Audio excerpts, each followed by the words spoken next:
نحمده ونصلي ونسلم على رسوله الكريم أما بعد فأعوذ بالله من الشيطان الرجيم بسم الله الرحمن الرحيم لقد من الله على المؤمنين إذ بعث فيهم رسولا من أنفسهم يتلو عليهم آياته ويزكيهم ويعلمهم الكتاب والحكمة وإن كانوا من قبل لفي ضلال مبين صدق اللہ العظیم۔ محترم ناظرین، اللہ جل شانہ نے آخری نبی رسول اکرم صلی اللہ علیہ وسلم کو مبعوث کیا اور امت پر بطور احسان کے، اور اللہ جل شانہ نے بہت سارے انعامات عطا کیے، لیکن کسی نعمت پر احسان نہیں جتایا۔ لیکن اللہ جل شانہ نے رسول اکرم صلی اللہ علیہ وسلم کی بعثت کو بطور احسان کے بیان کیا، اور اسی طرح دوسری آیت میں اسلام کو بطور احسان کے بیان فرمایا۔ یمنون علیک ان اسلموا قل لا تمنوا علی اسلامکم بل اللہ یمن علیکم ان ہداکم للایمان ان کنتم صادقین۔ ایمان اور اسلام کا عطا کر دینا یہ اللہ کا احسان ہے۔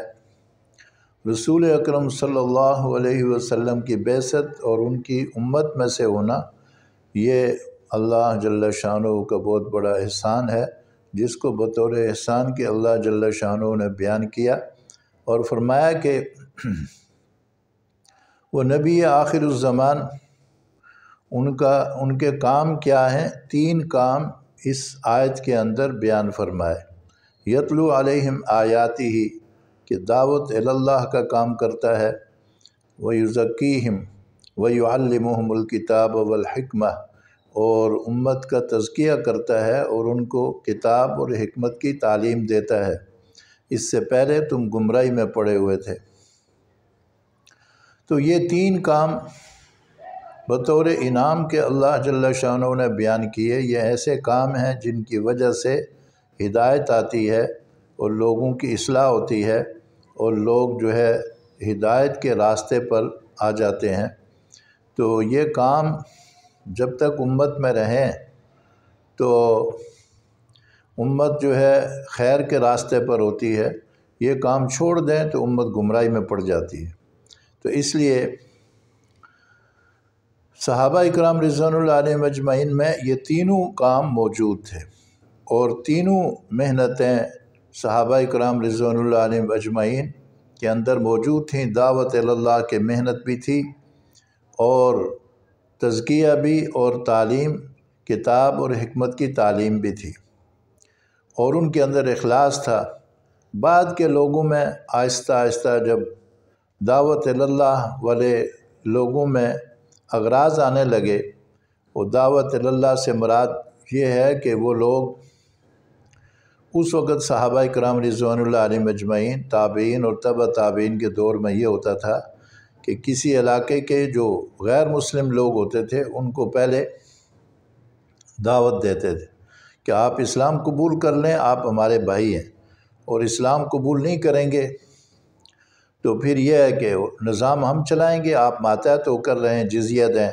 اگر یہ بات بھی آپ کو منظور نہیں ہے تو تیسری بات جو ہے وہ تلوار فیصلہ کرے گی۔ ان کی دعوت ایسے ہوتی تھی۔ تو یہ دعوت اللہ کے جو طبقہ ہے، ان میں اغراض آنے لگے، تو پھر جو ہے لوگوں کا ان سے اعراض جو ہے ہو گیا، لوگ ان کو برا سمجھنے لگے۔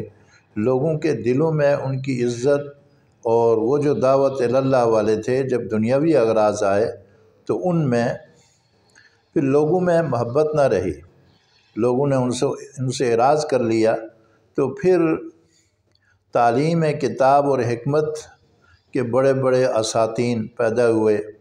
امام ابو حنیفہ رحمۃ اللہ علیہ، ائمہ اور جتنے بھی بڑے بڑے علماء جو ہے، انہوں نے تعلیم اور تزکیہ 2 چیز لے کر چلنے لگے۔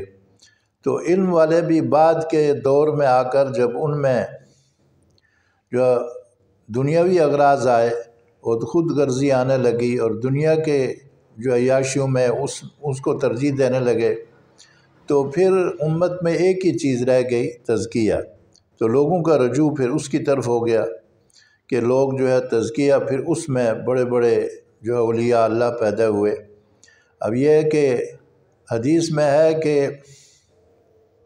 خیر القرون قرنی، خیر القرون قرنی کے محدثین نے بہت سارے مطلب بیان کیے ہیں۔ ایک مطلب یہ بیان کیا ہے کہ قرنی سے قاف سے صدیق اکبر کا قاف مراد ہے، اور را سے عمر کا آخری حرف را مراد ہے، اور اسی طرح نی جو ہے اس میں عثمان غنی رضی اللہ عنہ کا آخری حرف عثمان نون ہے، اور علی کی یا۔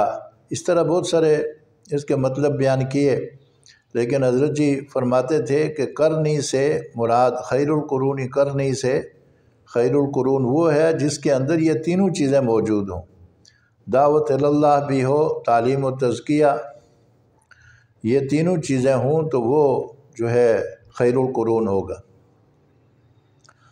اور دعوت اللہ کے جو مراکز وہ تو ہیں، تعلیم کتاب اور حکمت کے مراکز مدارس ہیں، اور تزکیہ کی جگہ خانقاہیں ہیں۔ یہ تینوں چیزیں جو ہے، تینوں مراکز یہ دین کی بنیاد ہیں اور دین کے مراکز ہیں۔ اس لیے یہ تینوں جو ہے جب تک وہ اپنے شعبے میں وہ غلو نہ کریں کمال حاصل نہیں کر سکتے۔ غلو کا یہ مطلب ہے کہ وہ یہ کہیں کہ بنیادی چیز ہماری محنت ہے۔ اب یہ ہے کہ تعلیم والے یہ کہہ سکتے ہیں کہ دنیا کے جتنے دینی نظام ہیں وہ علم کی بنیاد پر چلیں گے، علم نہیں ہوگا، جہالت کی بنیاد پر امت جو ہے جہالت کی وجہ سے گمراہ ہو جائیں گے۔ تو اس لیے پہلی چیز علم ہے، اس کے بعد بے شک دعوت بھی ہے اور تزکیہ بھی ہے، اس کو کہتے ہیں غلو۔ اور دعوت والے یہ بات کہہ سکتے ہیں کہ بنیادی چیز دعوت ہے، دعوت نہ ہو تو بے طلبوں میں محنت نہیں ہوگی، پھر یہ لوگوں کا دین کی طرف رغبت کرنا، دین کی طرف آنا مشکل ہوگا۔ اور تزکیہ والے یہ کہہ سکتے ہیں کہ سارے اعمال کی بنیاد اخلاص ہے، اگر اخلاص نہیں ہے تو پھر سارے اعمال بیکار ہیں۔ تو بنیادی چیز جو اخلاص ہے، تو پہلے جو ہے تزکیہ ہے۔ تو ہر ایک شعبے والا اپنے شعبے میں غلو کر سکتا ہے، لیکن مخالفت کرنا جائز نہیں ہے، اس لیے کہ یہ دین کے شعبے ہیں، اور دین کے شعبوں کی مخالفت گویا کہ دین اسلام کی مخالفت ہے۔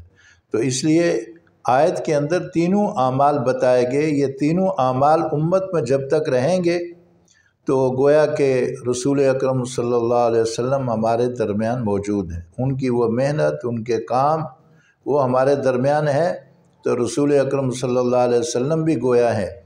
تو اس لیے یہ رسول اکرم صلی اللہ علیہ وسلم کے یہ مبارک اعمال، بنیادی اعمال بیان کیے کہ ان کے یہ اعمال تھے، امت کے اندر یہ اعمال جو ہے دعوت کی محنت اور تعلیم اور تزکیہ، تینوں چیزیں ضروری ہیں۔ تو اس لیے جو ہے اللہ جل شانہ نے احسان کیا اس امت پر کہ رسول اکرم صلی اللہ علیہ وسلم کو مبعوث کیا، اور ہمیں اتنے بڑی نعمتیں اور انعامات اور فضائل عطا کیے۔ رسول اکرم صلی اللہ علیہ وسلم کی ذات مبارک جس طرح کے رحمت اور کرم اور فضل کا باعث ہے، تو اسی طرح رسول اکرم صلی اللہ علیہ وسلم کے مبارک اعمال بھی اللہ کے رحمت اور کرم اترنے کا ذریعہ ہیں۔ وآخر دعوانا ان الحمد للہ رب العالمین۔